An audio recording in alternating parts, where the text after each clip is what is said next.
Hi friends, welcome to TM Rainbow's kitchen. நாம் இன்னைக்கு விநாயகர் சதுர்த்தி ஸ்பெஷலாக 5 நிமிஷத்தில் செய்யக்கூடிய அவல் பாயசம் தான் எப்படி செய்கிறதுன்னு பார்க்க போகிறோம். இந்த டேஸ்டியான அவல் பாயசத்தை விநாயகருக்கு பிரசாதமாக கூட நீங்கள் செய்யலாம். அவல் பாயசம் செய்ய முதல்ல ஒரு அகலமான கடாய் எடுத்துக்கோங்க. அதில் 2 ஸ்பூன் ஆயில் சேர்த்துக்கோங்க. ஆயிலுக்கு பதிலாக நெய் கூட நீங்கள் சேர்த்துக்கலாம். ஆயில் மிதமான சூடு வந்ததுக்கப்புறம் 1/2 கப் அவல் சேர்த்துக்கோங்க. இதுக்கு பதிலாக நீங்கள் சிகப்பு அவல் கூட சேர்த்துக்கலாம். அடுப்பு லோ ஃப்ளேமில் வச்சுட்டு அவல் நல்லா மொறுமொறுன்னு கிறிஸ்பி ஆகிற அளவுக்கு வறுத்தெடுத்துக்கோங்க. இப்போ 2 நிமிஷத்துக்கு அப்புறம் காய்ச்சி ஆற வச்ச பால் 1 கப் சேர்த்துக்கோங்க. காய்ச்சாத பால் அவல் கூட சேர்க்கும் போது சில நேரத்தில் கெட்டுப்போக வாய்ப்பு இருக்குது. அதனால் பாலை நல்லா காய்ச்சிட்டு சேர்த்துக்கோங்க. இனிப்பு சுவைக்காக 1/2 கப் சர்க்கரை சேர்த்துக்கோங்க. இதுக்கு பதிலாக நாட்டு சர்க்கரை கருப்பட்டி கூட நீங்கள் சேர்த்துக்கலாம். உங்களுக்கு அவல் பாயசத்தோட டேஸ்ட் இன்னும் கொஞ்சம் நல்லாவே வரணும்னா 1/4 கப் மில்க் மைட் சேர்த்துக்கோங்க. ரொம்பவே டேஸ்டியாக இருக்கும். வாசனைக்காக 2 ஏலக்காவை இது போல் பொடி பண்ணிவிட்டு சேர்த்துக்கோங்க.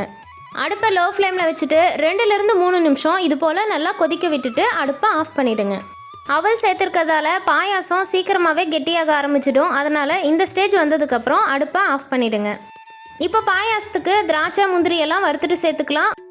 இப்போ ஒரு கடாயில் 2 ஸ்பூன் நெய் சேர்த்து 10 முந்திரி 10 திராட்சையை லோ ஃப்ளேமில் வச்சு இது போல் நல்லா வறுத்துட்டு எடுத்துக்கோங்க. இது கூடவே நீங்கள் விருப்பப்பட்டால் பிஸ்தா தேங்காய் துருவல் கூட சேர்த்துக்கலாம். ரொம்பவே டேஸ்டியாக இருக்கும். இப்போ நம்ம வறுத்து எடுத்த திராட்சை முந்திரியை இந்த பாயாசத்து கூடவே சேர்த்து நல்லா மிக்ஸ் பண்ணிவிடுங்க. இந்த பாயாசத்தை 5-7 நிமிஷத்துக்குள்ளேயே ஈஸியாக இன்ஸ்டண்ட்டாக செஞ்சு முடிச்சிடலாம். பிகினர்ஸ் கூட ஈஸியாக செய்யக்கூடிய ஸ்வீட் ரெசிபி தான் இது. இந்த அவல் பாயாசம் ரெசிபி உங்களுக்கு பிடிச்சிருந்ததுன்னா லைக் பண்ணுங்கள். உங்கள் ஃப்ரெண்ட்ஸ் கூட நிறைய ஷேர் பண்ணுங்கள். இந்த விநாயகர் சதுர்த்திக்கு சூப்பராக செஞ்சு அசத்துங்க. மறக்காமல் டிஎம் ரெயின்போஸ் கிச்சனை சப்ஸ்கிரைப் பண்ணிக்கோங்க. தேங்க்யூ.